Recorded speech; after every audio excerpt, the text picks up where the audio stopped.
Hey Aries, I hope you guys are doing awesome.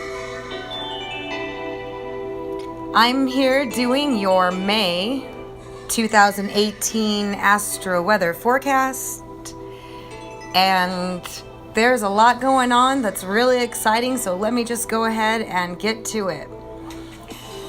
First of all, the 15th, mark your calendars. Big day because the planet Uranus is going to be officially leaving your sign after 7 years, sometimes 5 years, depending upon what size your house is. I use Placidus, so it can vary, but typically 5 to 7 years. Uranus transits are typically 7 years for each house. So yeah, Uranus is leaving your sign, finally going to move into Taurus, which is going to be occupying your second house of earned income, finances money that you make, things that you acquire, acquisition. So there's going to be a lot of changes and mixing it up going on in your second house.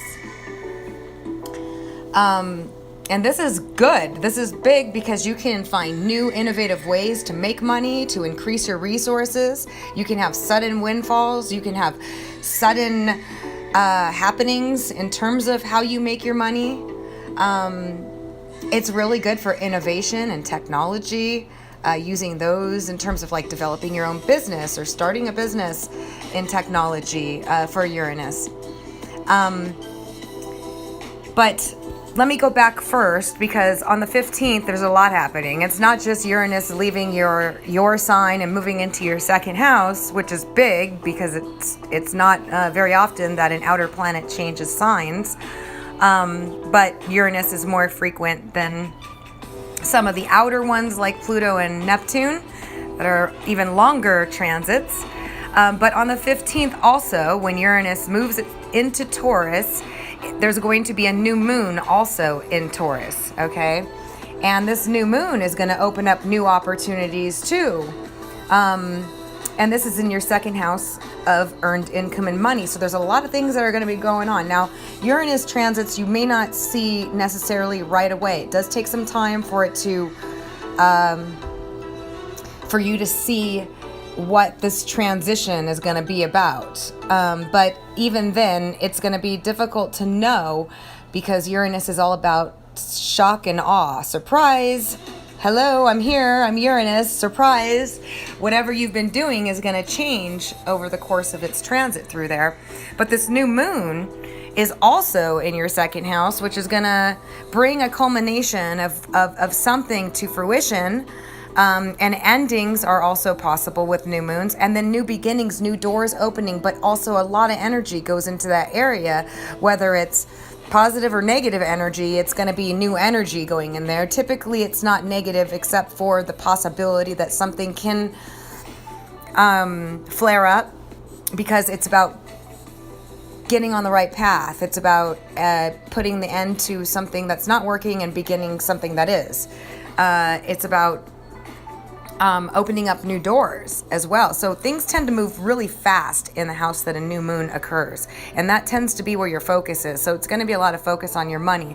Now, I know last month there were a lot of aspects happening and you guys were having a lot of stuff happening in your money houses. You still do.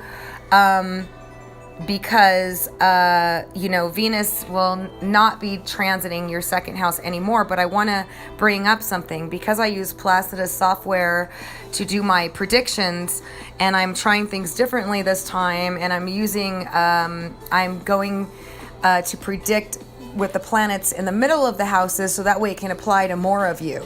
So some of you will be going into your Venus second house transit, meaning more money this month, and some of you saw it last month, and it all depends on what degree your sun sign is. So some of you might be seeing that now, at the end of April through the first couple of weeks of May. But either way, Venus transiting through your second house, and then for some of you it's going to be moving into your third house.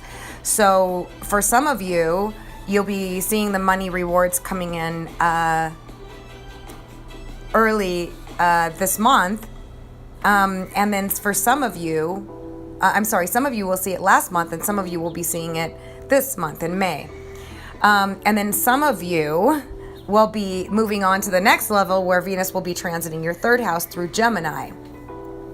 And that's about increasing and improving technology. It's a great time to have communications about important topics, going in and asking for a raise, or socializing with friends, or talking to your siblings, or working with technology.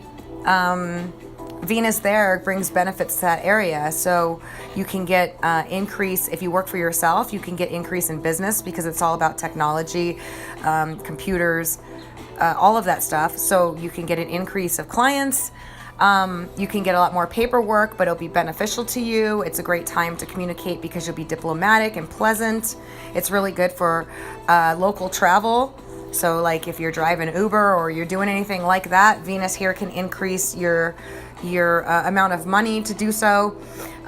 Or just traveling around local, you'll see benefits in your local environment, including with neighbors. Okay, so depending upon what degree your sun sign is, some of you will be receiving money. Some of you have received that money last month, and some of you will be getting it this month.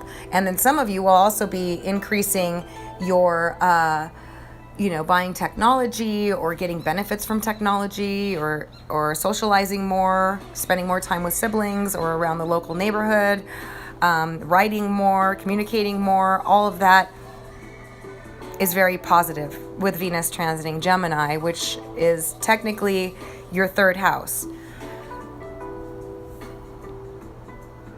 Now, Mercury is transiting in your sign. So that's really good about communicating. And again, Mercury is all about movement, rapid movement, driving around, activity, communicating, all of that stuff. Mercury definitely can make you more active, more social, more communicative, and all of that, which is really awesome. For just feeling energetic and just getting around, just finding yourself busy, a lot more activity happening there. You guys still got Jupiter in your 8th house, retrograde, and that's the other people's money, big money, and all that stuff. So by the time Jupiter goes direct, some of you will be seeing a large amount of an increase in your financial situation. And that will be in July 10th when it goes direct in Scorpio, starts moving forward, and starts bringing in positive benefits to the house of other people's money. Some of you that are married or involved with a partner may have seen an increase in their salary or compensation. Some of you that are expecting a lump sum of cash or big money or something you've been waiting on, it's likely to come through when Jupiter turns direct July 10th. Now, there were a couple of big aspects for money last month. If you guys didn't see it, if you guys didn't see it, then it's still on its way, okay? Because you got Jupiter still in your 8th house of other people's big banks, institutions, credit cards, loans. Jupiter increases things. For some of you, you could be spending more money as well, but overall, it's a time where you increase your finances. And Jupiter likes to make things bigger. So last month and this month are going to be really good financially for you guys. Some of you have seen it already. Some of you will be seeing it, okay, in May. Now, like I said, the 15th, big day. Uranus is moving into your 2nd house, changing signs officially into Taurus. The new moon is going to occur also on the exact same day while this is happening at 4:47 a.m. in Taurus in your 2nd house of money. So expect new happenings there. Something's going to come through. New doors are going to open up, okay? There's a lot of stuff going on in your guys' money houses. The universe is trying to get you there, trying to bring it to you. Keep the faith, stay positive, stay focused, keep your eyes open, pay attention, think about ways you can do this because you're being supported big time to increase your finances. So there's also, on the same day, the 15th, I told you it's a big day. On the 15th, Mars is going to enter Aquarius, so it's going to leave Capricorn, move into Aquarius, which is your 11th house of friends. So that means you're going to be really social too, especially having Mercury in your sign, and then Mars moving into your 11th house of friends. This is a very social, active time. Plus, you're going to have Venus in your 3rd house for some of you. Some of you are going to have it in your 2nd house. Some of you are going to have it in your 3rd house. Those with the 2nd house, money's coming to you. Those in the 3rd house, very active, social. But all of you will be having a lot of activity pick up for you. A lot of social activity with Mars transiting your 11th house of friends, groups, associations, stuff like that.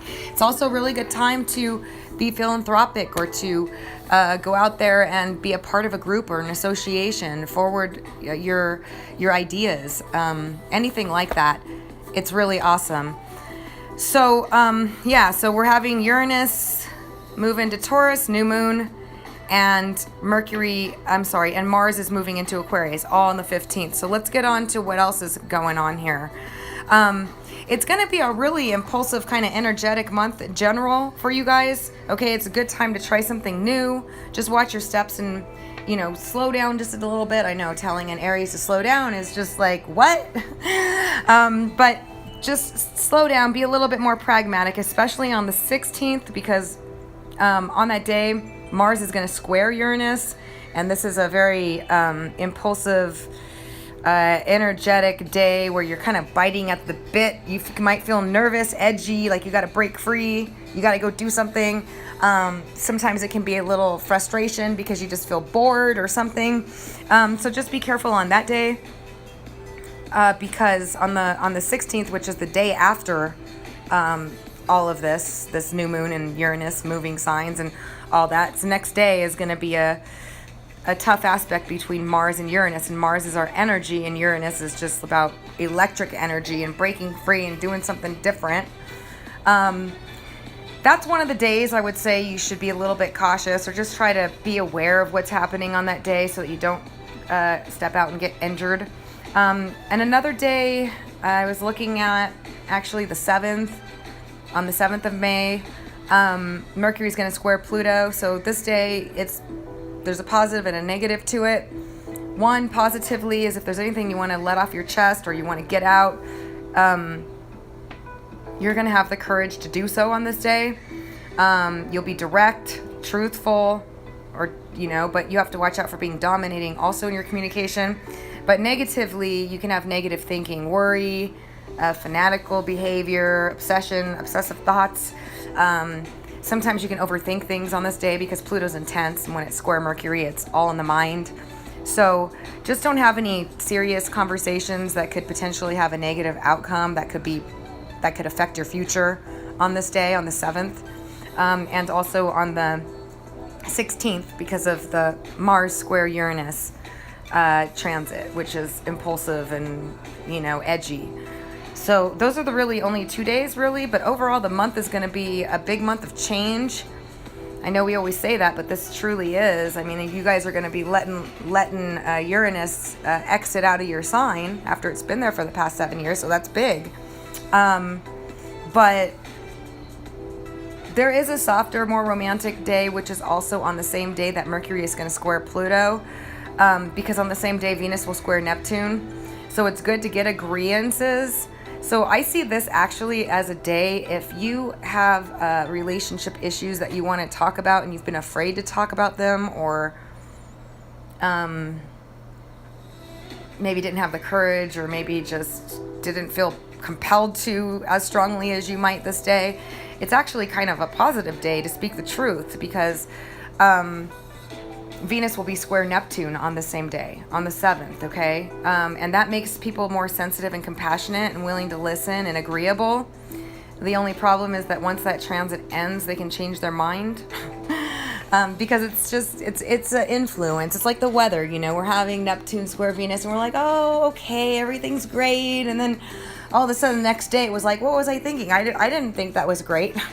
It's that type of energy, but usually it's a good day to be able to get it out in a way where you can be heard and not judged immediately and all that stuff, and then give them time to think about it and see if they feel the same way the next day. But it is a good day to try to get favor or to try to be heard, because Venus square Neptune softens things. But there's always the case that it can change the day after. But still, nonetheless, it's worth it to try on a day where you're going to be heard. So yeah, the 7th would be a good day to speak your truth, you know. What else do we have? At the end of the month on the 29th, we have a full moon in Sagittarius. And full moons are always illuminations, realizations, culminations of stuff happening, coming together. You know, it's also energy, full energy. Things can be uncovered. Things that you were kind of uncertain about can come into full clarity. And for you guys, it's going to be in your 9th house. So this is a higher learning house, expansion, travel, religion, philosophy, all of that stuff. So having a full moon there, you can realize you want to go back to school. You can realize that you want to go finish a course that you've been taking. You can realize it's time for a vacation. You can get news about any of these things as well. And that's what full moons typically do. They bring about, full illumination, and they bring about, they kind of can bring clarity to a lot of things that maybe you were on the fence about as well.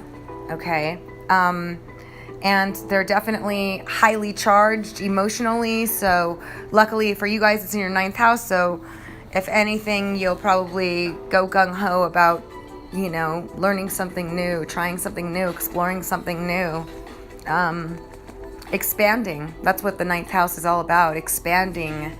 It's Jupiter's house of learning, expanding, growing, experiencing, all that stuff. And it's a fire sign in Sagittarius. So it's very compatible with you guys. It'll be a good full moon for you guys. And then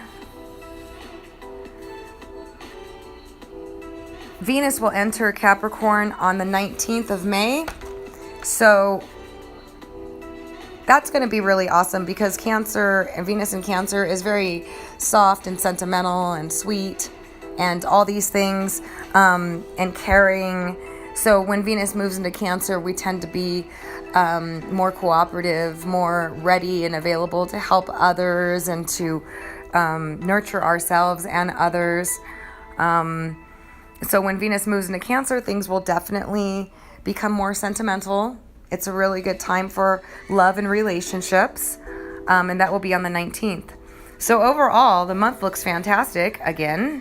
For those of you that didn't see the money last month, you could very well see it this month. Again, these are general readings, but I am trying to target more specifically to be able to do these more accurately for you guys by considering both houses that can be affected, so it will apply to a lot more of you.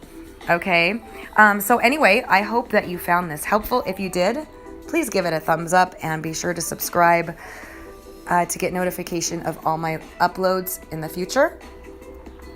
And also, if you'd like to read more about astrology, you can go to my site at www.illumastrology.blogspot.com.